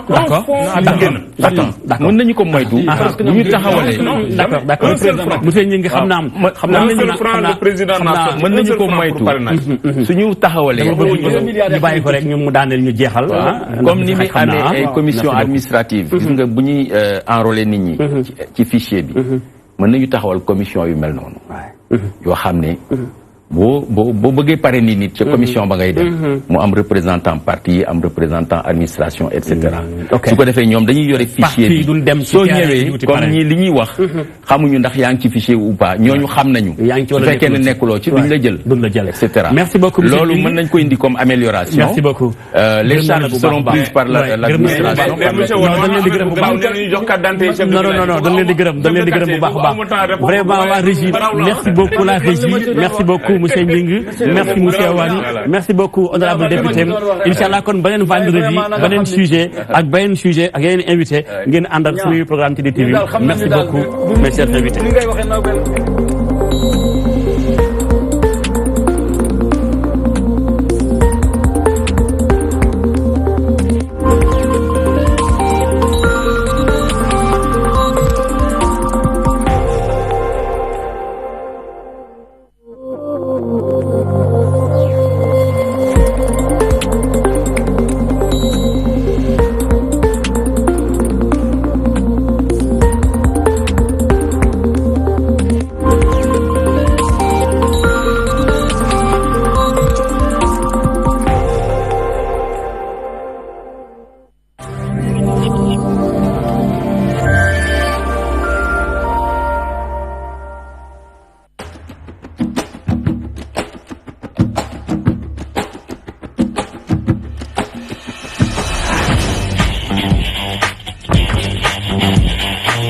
Dans le monde impitoyable de la haute couture, Maria Gianni est toujours la meilleure.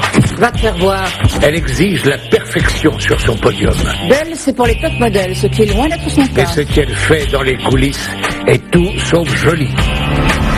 Ça devient de plus en plus chaud. Espèce de salaud! Il peut le faire en espagnol et en anglais. Arrêtez de me suivre comme un petit chien. Que faites-vous ici? Oh, il est effrayé. Il me fait pas peur, grand-mère. Elle est vraiment bonne à rien. Vous êtes vraiment une belle garce.